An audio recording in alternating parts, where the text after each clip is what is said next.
तो एक बार फिर से आप सभी का स्वागत है डॉक्टर्स अकेडमी में और मेरा नाम है जसीम अख्तर। तो लास्ट लेक्चर में सर्कुलर मोशन के हमने सर्कुलर मोशन के बेसिक्स देख लिए थे। सर्कुलर मोशन क्या होता है और उसमें क्या क्या क्वांटिटीज़ आई थी, for example angular displacement, angular velocity, angular acceleration, और किस तरीके से एंगुलर वेलोसिटी और एंगुलर एक्सेलरेशन रिलेट होते हैं, एंगुलर वेलोसिटी और लीनियर वेलोसिटी रिलेट होते हैं, और एंगुलर एक्सेलरेशन और लीनियर एक्सेलरेशन। आज हमें उसी टॉपिक को कंटिन्यू करना है। तो आज का अपना टॉपिक रहेगा यूनिफॉर्म सर्कुलर मोशन। ध्यान रहे, पिछले केस में हमने यूनिफॉर्म सर्कुलर मोशन नहीं, सिर्फ सर्कुलर मोशन पढ़ा था। आज हम देखेंगे कि यूनिफॉर्म सर्कुलर मोशन क्या होता है। अपनों को मालूम है जब भी ये यूनिफॉर्म वर्ड आता है तो यूनिफॉर्म का मतलब हमेशा हम क्या लेते हैं, कांस्टेंट, मतलब कोई चीज़ वेरी नहीं हो रही है। मतलब कि जैसे यूनिफॉर्म मोशन क्या है, वो मोशन जो कांस्टेंट स्पीड से हो रहा हो। तो यूनिफॉर्म सर्कुलर मोशन क्या हो जाएगा, वो सर्कुलर मोशन जो कि यूनिफॉर्म स्पीड यानी कांस्टेंट स्पीड से हो रहा हो, यानी ऐसा मोशन, ऐसा सर्कुलर मोशन जहां पे अपनी स्पीड का मैग्नीट्यूड चेंज नहीं हो रहा होगा, राइट। अगर स्पीड का मैग्नीट्यूड चेंज नहीं हो रहा है, सर्कुलर मोशन है, तो ऐसे सर्कुलर मोशन को हम कहेंगे यूनिफॉर्म सर्कुलर मोशन। ये उसकी बेसिक सी डेफिनेशन है जो कि आप देख रहे हैं। हाँ, लेकिन ध्यान के रखना है कि जो स्पीड है उसका डायरेक्शन चेंज हो रहा होगा, ठीक है, डायरेक्शन चेंज हो रहा होगा लेकिन मैग्नीट्यूड चेंज नहीं होगा। और चेंज इन डायरेक्शन की वजह से ही तो वहां पर वो एक अनोखा एक्सेलरेशन प्रोड्यूस हुआ था जिसको हम सेंट्रीपिटल कहते थे, ठीक है। आइए कंटिन्यू करते हैं। तो ये अपना ऑब्जेक्ट है जो कि सर्कुलर मोशन कर रहा होगा। हर पॉइंट पर मान लेते हैं उसकी लीनियर स्पीड v है, चेंज नहीं हो रही है, मतलब मोशन कैसा है, यूनिफॉर्म। अगर मेरे को इसका टाइम पीरियड निकालना हो, टाइम पीरियड क्या कि एक पार्टिकल अगर इस a पॉइंट से स्टार्ट करता है तो वापस a पर आने में, इस कंप्लीट सर्कल को पूरा करने में, एक कंप्लीट रिवॉल्यूशन में कितना टाइम लेगा, हमें टाइम निकालना है। तो टाइम का जनरल फॉर्मूला क्या होता है, डिस्टेंस अपॉन स्पीड, ठीक है जी। एक कंप्लीट सर्कल पे डिस्टेंस कितना होता है, 2πr, और कितनी स्पीड से कर रहा है, v स्पीड से कर रहा है। अगर मैं इसको एंगुलर डिस्प्लेसमेंट की फॉर्म में लिखूं तो एक कंप्लीट सर्कल का एंगुलर डिस्प्लेसमेंट कितना है, 2π, और अगर मैं मान लूँ कुछ एंगुलर वेलोसिटी ओमेगा से वो रोटेट कर रहा है तो अपॉन में एंगुलर स्पीड ओमेगा। तो टाइम पीरियड का एक फॉर्मूला मेरे पास बन सकता है 2πr/v, या फिर एक हो सकता है 2π/ω, ठीक है। आगे आते हैं। अब मालूम है यहाँ पर हमने दो तरह के एक्सेलरेशन देखे थे, एक एक्सेलरेशन टेंजेंशियल और एक सेंट्रीपिटल। टेंजेंशियल एक्सेलरेशन क्या था, अगर वेलोसिटी के मैग्नीट्यूड में चेंज आएगा तो उसकी वजह से जो एक्सेलरेशन होगा वो क्या, टेंजेंशियल एक्सेलरेशन। या फिर यूँ कहूँ कि rate of change of magnitude of velocity क्या होगा, टेंजेंशियल एक्सेलरेशन। और वेलोसिटी की डायरेक्शन में अगर चेंज आएगा तो rate of change of velocity का जो डायरेक्शन है वो आपको क्या देगा, सेंट्रीपिटल एक्सेलरेशन। यानी ये किसकी वजह से होगा, जो हमारे वेलोसिटी के डायरेक्शन में चेंज हो रहा है उसकी वजह से। एक अमेजिंग बात ध्यान रखेंगे, अगर मैं कह रहा हूं कि यूनिफॉर्म सर्कुलर मोशन है तो यूनिफॉर्म सर्कुलर मोशन में मुझे मालूम है स्पीड क्या है, कांस्टेंट। स्पीड का मैग्नीट्यूड तो चेंज नहीं हो रहा। अगर स्पीड का मैग्नीट्यूड चेंज नहीं हो रहा और मैं इसको डिफरेंशिएट करूंगा dv/dt, तो ये मुझे क्या देगा, टेंजेंशियल एक्सेलरेशन, ठीक है ना, क्योंकि मैग्नीट्यूड चेंज ऑफ वेलोसिटी होता है। और मुझे मालूम है वेलोसिटी कांस्टेंट है तो डिफरेंशिएशन क्या आएगा, 0। यानी यूनिफॉर्म सर्कुलर मोशन के केस में टेंजेंशियल एक्सेलरेशन हमेशा क्या रहने वाला है, 0। ध्यान रखेंगे, क्यों, क्योंकि वेलोसिटी का मैग्नीट्यूड चेंज नहीं होता। तो आइए अब हम बढ़ते हैं अपने मेन मोटिव की तरफ, जो कि हमें करना है सेंट्रीपिटल एक्सेलरेशन का डेरिवेशन। तो आइए अब हम चलते हैं सेंट्रीपिटल एक्सेलरेशन के डेरिवेशन की तरफ। तो सेंट्रीपिटल एक्सेलरेशन का डेफिनेशन प्रॉपर क्या निकल गया हमारे पास, जब कोई ऑब्जेक्ट सर्कुलर पाथ में मूव करेगा, when an object moves in circular path of radius r with constant speed v with changing direction. ये इंपॉर्टेंट है कि स्पीड का डायरेक्शन चेंज हो रहा होगा, then acceleration produce towards centre is called centripetal acceleration. तो आइए इसके डेरिवेशन की तरफ बढ़ते हैं। मान लेते हैं कोई पार्टिकल p है, किसी टाइम t पर वो यहाँ पहुँच गया। फिलहाल उसकी जो वेलोसिटी है v वो कुछ इस डायरेक्शन में है, राइट। सेंटर से ज्वाइन करेंगे इस पॉइंट को, मान लेते हैं इसका जो हॉरिजॉन्टल प्रोजेक्शन यानी यहाँ से यहाँ का x एक्सिस का डिस्टेंस है उसको मैंने x मान लिया, ठीक है। और यहाँ से यहाँ जो उसका y एक्सिस का डिस्टेंस होगा उसको मैंने y मान लिया। तो इस y को मैं यहाँ पे दिखा सकता हूँ ना, ये डिस्टेंस यहाँ से यहाँ तक का y है जी, ठीक है। आगे बढ़ते हैं। तो अब अज्यूम कर लेते हैं कि ये फिलहाल पार्टिकल जो है x एक्सिस से अपना एंगल बना रहा है थीटा, ठीक है। इसको थोड़ा सा ऊपर एक्सटेंड करूं, मैं कंपोनेंट्स लेने जा रहा हूं v के कंपोनेंट्स हम लेने जा रहे हैं। तो देखो अगर ये थीटा एंगल यहाँ पर है तो ज्योमेट्री से ये एंगल भी कितना हो जाएगा, थीटा हो जाएगा। तो अगर ये वेलोसिटी y एक्सिस से कुछ थीटा बना रही है तो ये अपने इस वाले नेगेटिव एक्स से कितना बनाएगी 90 माइनस थीटा ना। तो यानी कि मैं v का कंपोनेंट निकाल सकता हूँ। यहाँ पे अगर मैं v का कंपोनेंट निकालूंगा तो कितना हो जाएगा v cos थीटा। यहाँ अगर मैं v का कंपोनेंट निकालूंगा तो कितना होगा v cos 90 माइनस थीटा, कितना बन जाएगा v sin थीटा। ठीक है ना। तो आगे बढ़ते हैं। तो मुझे क्या क्या मिल गया कि उस P पॉइंट पर, इस P पॉइंट पर जाकर जो Vx की वैल्यू है वो Vx की वैल्यू कितनी है v माइनस का v sin theta, because minus i cap में है तो माइनस v sin थीटा, और vy कितना है मेरे पास v cos थीटा। ठीक है।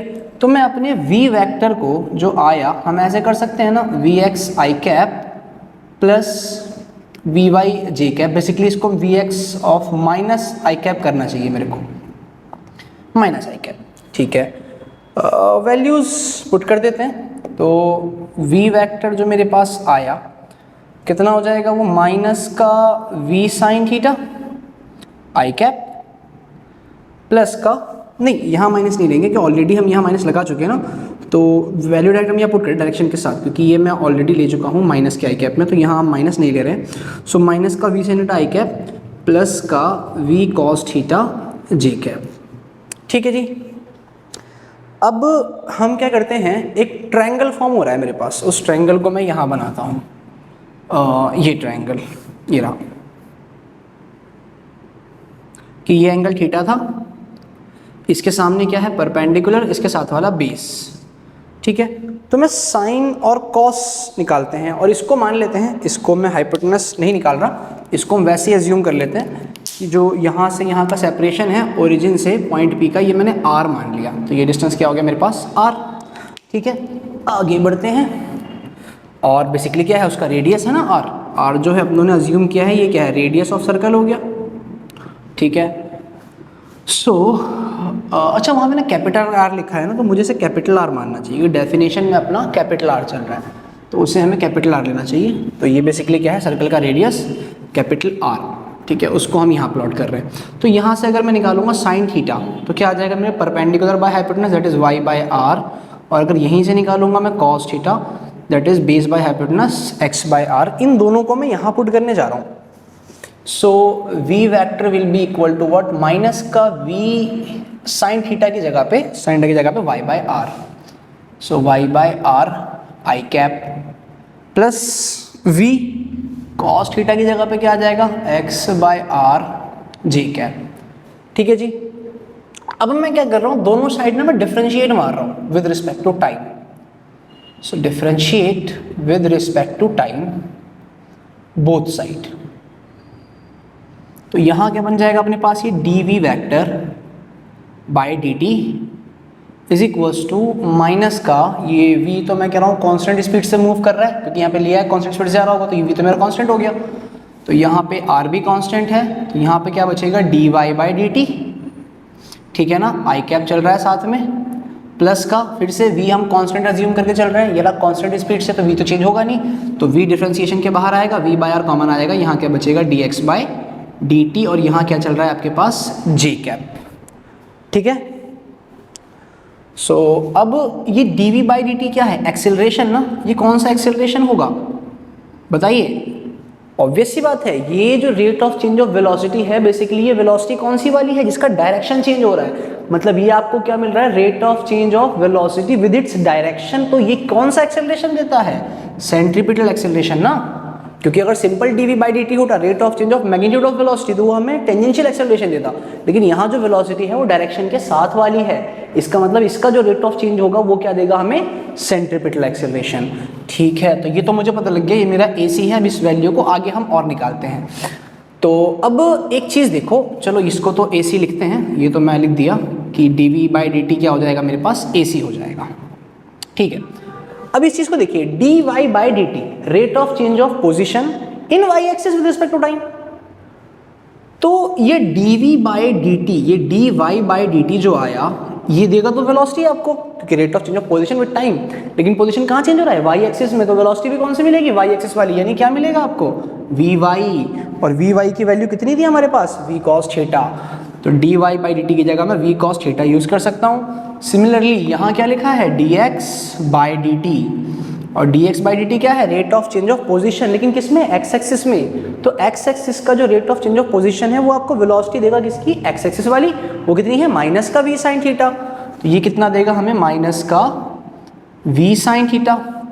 इन दोनों को हम ऊपर पुट करते हैं तो dy बाई dt मुझे मालूम है सेंट्रीपिटल एक्सेलरेशन है, so AC will be equal to what, minus का v बाई आर इंटू में dy बाई dt की जगह पे क्या आ रहा है हमारे पास, v cos theta, i cap साथ में चलेगा, प्लस v बाई आर, ठीक है जी, और dx बाई dt की जगह पे भी मेरे पास क्या आ रहा है, माइनस का v साइन थीटा, ठीक है। इसको हम आगे करते हैं।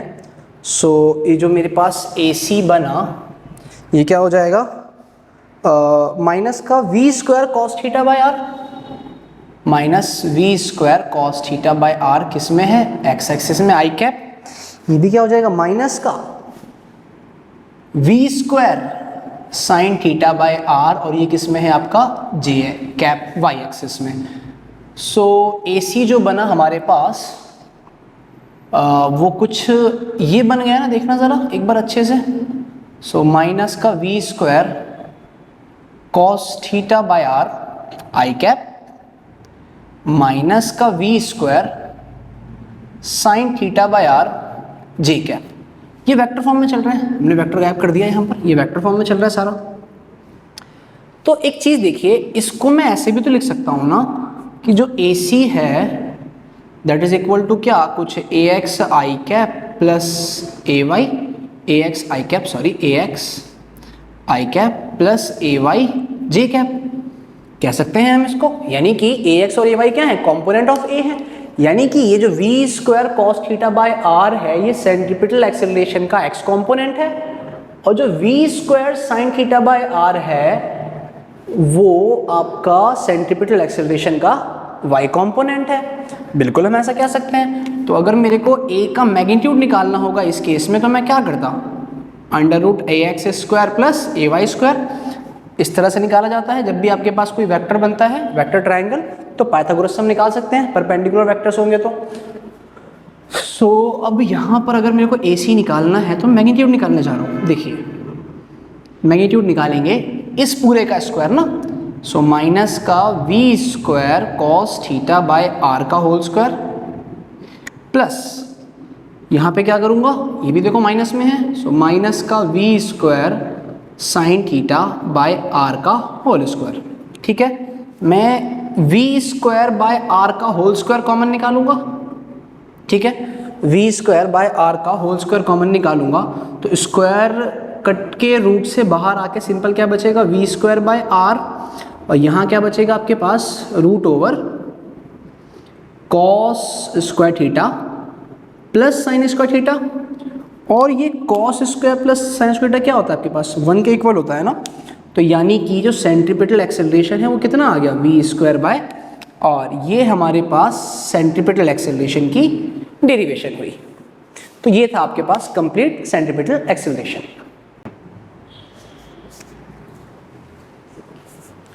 तो ये था आपके पास complete centripetal acceleration. I hope आपको मज़ा आया होगा। तो इसी तरह की अमेजिंग डेरिवेशंस और कॉन्सेप्ट को जानने के लिए हमारे चैनल को लाइक और सब्सक्राइब करिए।